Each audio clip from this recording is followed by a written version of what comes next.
Perkenalkan, nama saya Dewa. Cerita keresahan hari ini adalah karena banyaknya orang yang mengatakan kalau eh, karena uang, karena jabatan, karena wanita, karena narkoba itu bisa membuat hidup seseorang tuh hancur. Sebenarnya ya setelah saya teliti, saya coba analisa, saya coba pahamin, ini menurut cara pandang saya, bukan karena narkoba, bukan karena jabatan, bukan karena wanita, bukan karena uang hidup seseorang itu bisa hancur. Hidup seseorang itu bisa hancur itu karena pikiran negatifnya. Uang, jabatan, narkoba itu semua hanya sarana. Makanya saya nggak pernah menyalahkan karena jabatan, karena uang, karena narkoba itu hidup manusia bisa hancur. Karena manusia punya pikiran negatif, dan uang segalanya itu yang tadi saya sebutkan itu hanya sarana alat yang dijadikan alasan manusia sebagai penyebab kehancuran. Sebenarnya karena pikiran negatif itu, jangankan uang, ucapan, tatapan kita bisa menjadi kehancuran.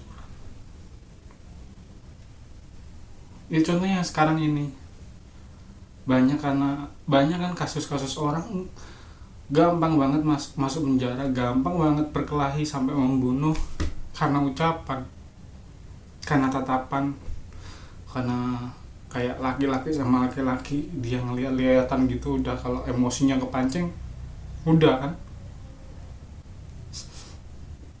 Makanya saya sangat nggak setuju kalau karena uang, karena jabatan, karena narkoba itu bisa hancur. Makanya banyak saya lihat di berita kayak stop bullying, stop illegal logging, atau stop yang lain lah, stop untuk apa, karena itu hanya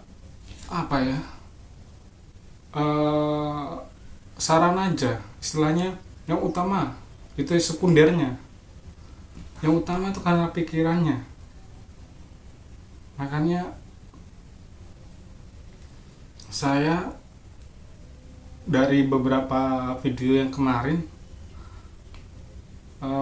mengatakan stop untuk berpikir negatif, stop untuk mewujudkan pikiran negatif. Bolehlah kita berpikir negatif, tapi hanya di pikiran aja, jangan sampai diwujudkan. Ketika diwujudkan boleh, tapi harus diolah dulu agar menjadi positif. Ya ibaratnya seperti tukang rombeng atau orang yang ngambil plastik, sampah-sampah itu, dia mengambilin sampah tapi dia buat lagi untuk hal yang baik, dibikin barang lagi yang hal positif gitu. Ya sama sekalian yang mau saya bahas adalah setiap ada korban kejahatan, di situ ada yang selalu mengatakan butuh bimbingan psikolog, butuh korban itu butuh bimbingan psikolog. Sebenarnya yang butuh bimbingan bukan hanya korban, tapi pelaku kejahatan itu lebih butuh juga, atau sama lah butuhnya. Karena satu korban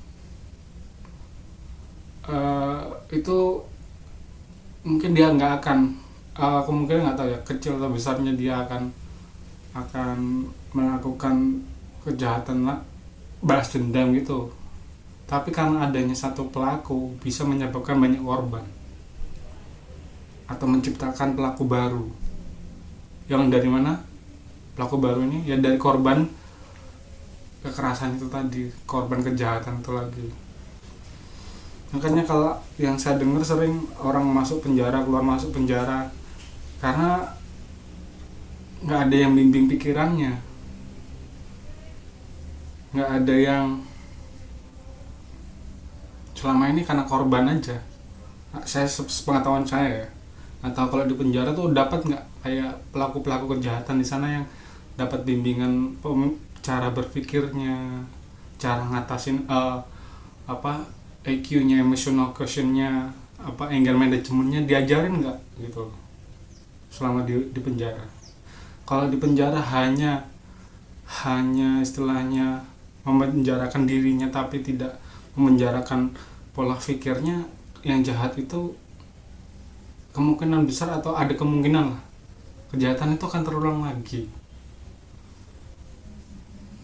Makanya saya sempat pingin ya ke diri saya sendiri, ke orang-orang sekitar, saya coba untuk ngasih kayak gini, untuk gimana caranya kita memanage ketika ada sesuatu pikiran negatif, sesuatu yang negatif itu di dalam diri kita sama di luar diri kita, itu bisa kita kelola atau tidak kita gunakan, atau bisa kita rubah untuk jadi yang positif. Oke, sementara ini dulu. Saya berharap dengan video ini ada manfaatnya bagi diri saya sendiri, bagi teman-teman sekalian. Silakan nanti dari apa yang saya sampaikan ini silakan dirubah lagi menjadi yang lebih positif. Terima kasih. Dan kata-kata terakhir saya tadi, selama manusia punya pikiran negatif, segala bentuk kejahatan akan ada. Maka dari itu, stop mewujudkan pikiran negatif. Dimulai dari diri sendiri. Terima kasih.